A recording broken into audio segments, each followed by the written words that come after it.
Estamos de nuevo con Ernesto Agassi en este ciclo de pensar el campo en el Río de la Plata. ¿Qué tal, Ernesto? ¿Qué tal? ¿Qué sigue hoy en nuestro ciclo?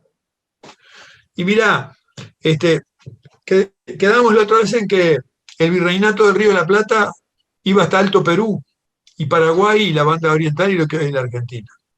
En realidad, vamos a ver cuando empieza el movimiento independentista. El movimiento independentista nosotros solemos verlo como algo que pasó acá. Sí, pasó acá, pero en realidad había un conjunto de fenómenos políticos que se estaban dando en el mundo. Napoleón se estaba expandiendo al resto de Europa y se expandió a Italia, se expandió a Austria,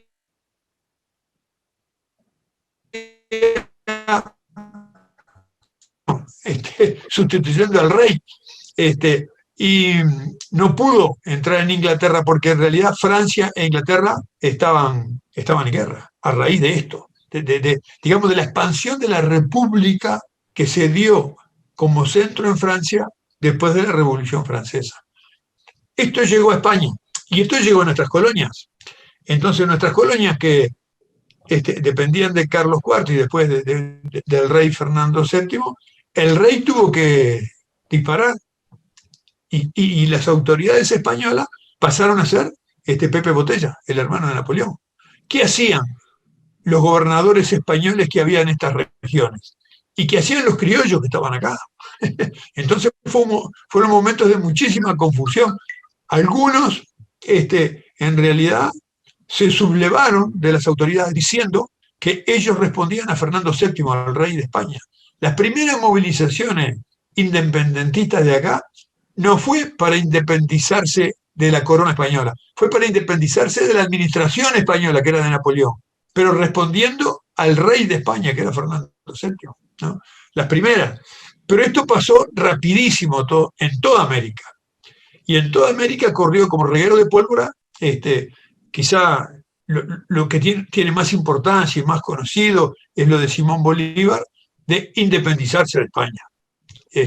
Y arrancar de Venezuela y bajar por Colombia y llegar hasta Perú y llegar hasta Bolivia. Simón Bolívar quería toda América como una unidad. Y en nuestra región también, aquí pasó lo mismo. Aquí, en realidad, en 1810, fue el primer gobierno de las Provincias Unidas. La primera idea es que todas las provincias de acá fuéramos unidas, incluyendo a todas las provincias que habían de lo que hoy es Argentina, incluyendo el Paraguay, incluyendo la banda oriental. Ahí se dieron las invasiones inglesas, ¿no? Ahí se dieron, y estaban las aspiraciones de los portugueses que querían crear un Estado acá también. 1810, yo digo el primer gobierno de las Provincias Unidas porque se dio primero en lo que hoy es la Argentina con la Junta, que tuvo en su secretario a una persona de importantísima desempeño político que fue Mariano Moreno, ¿no? Pero en realidad lo que se decretó fue el libre comercio.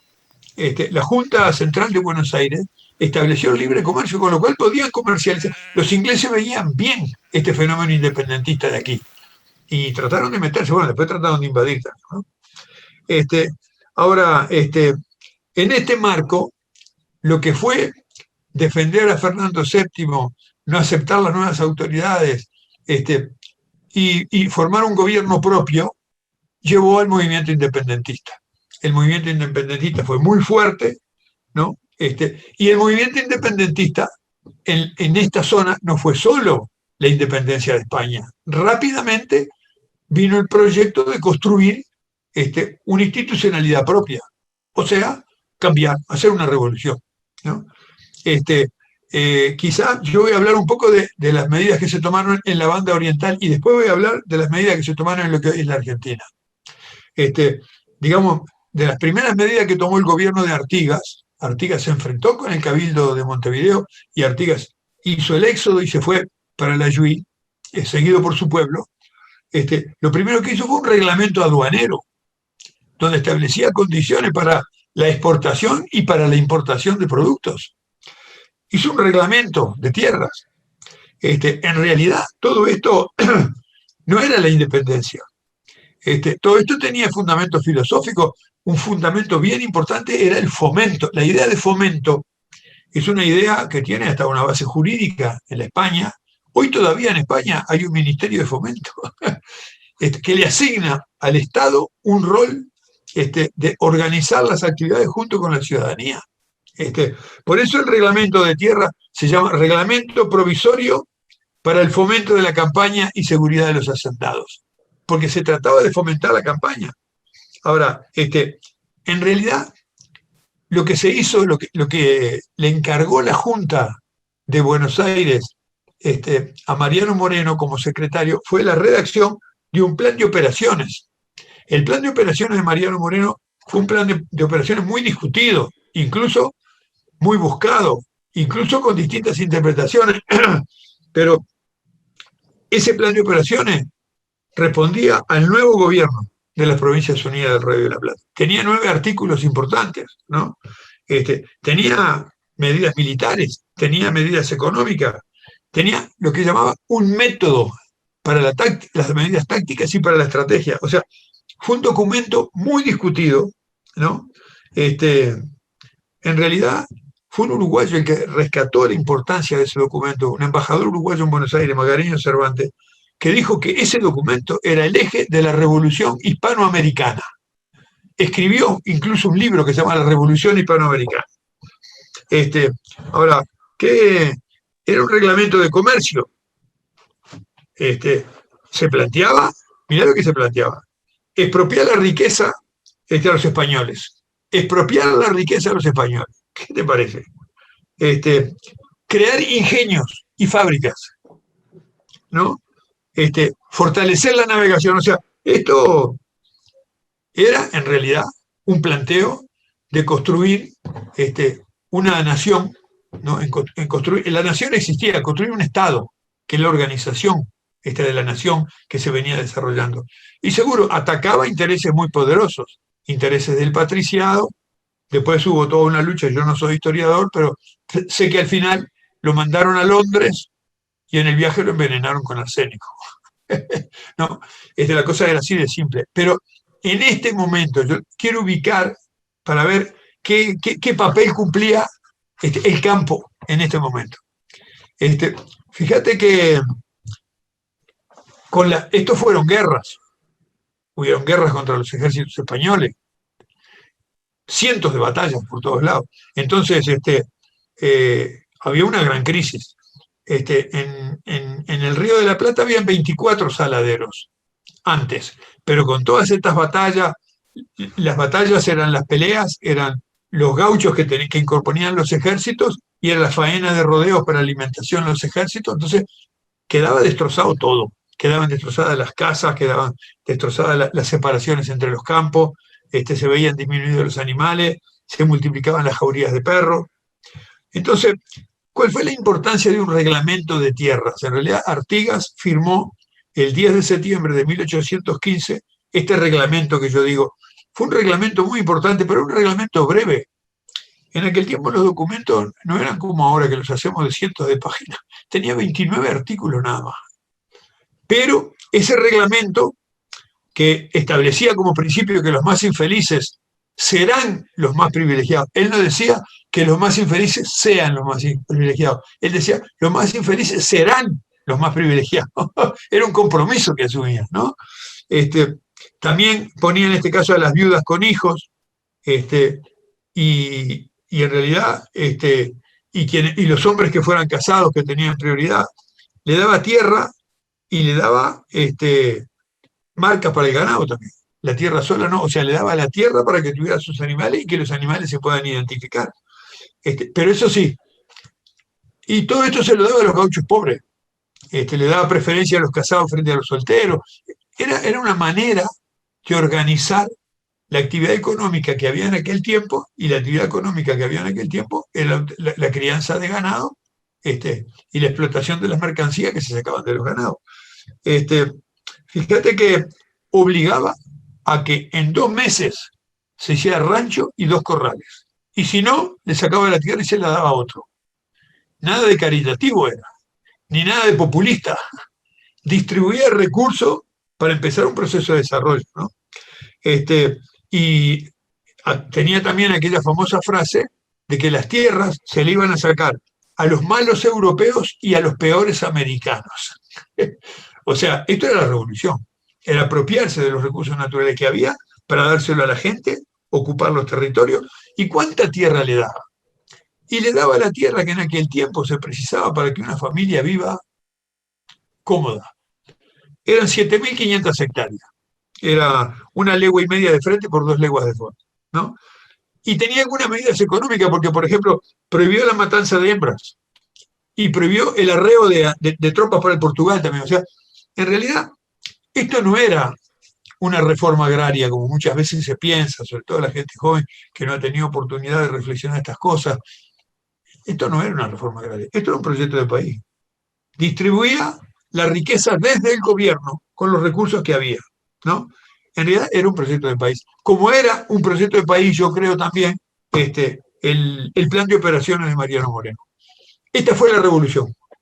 Esto era la revolución, porque medidas parecidas se dieron con Simón Bolívar cuando vino bajando a Colombia, a Bogotá. Eran medidas parecidas, ahí tuvo la discusión con San Martín de qué hacer en Perú, qué hacer en Ayacucho. San Martín era de la idea de que ahí la gente no era capaz de una cosa de este tipo, de que hubiera sido mejor nombrar un monarca para que se encargara por un tiempo. Sucre tenía estas ideas también y por eso llegó a crear Bolivia. O sea, eran ideas de crear una sociedad nueva a partir de lo que había sido la colonia y la formación, digamos, de aquella aristocracia que se había favorecido con la colonización y con los negocios que se hacían. ¿Con qué? Con el campo. Pero aquí el campo, el rol que cumplía era de suministrar la base material para las mercancías que se comercializaban y le daban a la gente el acceso a los bienes de consumo. Durante la Revolución, ahí aumentó mucho la importación de bienes. ¿De dónde se importaban los bienes?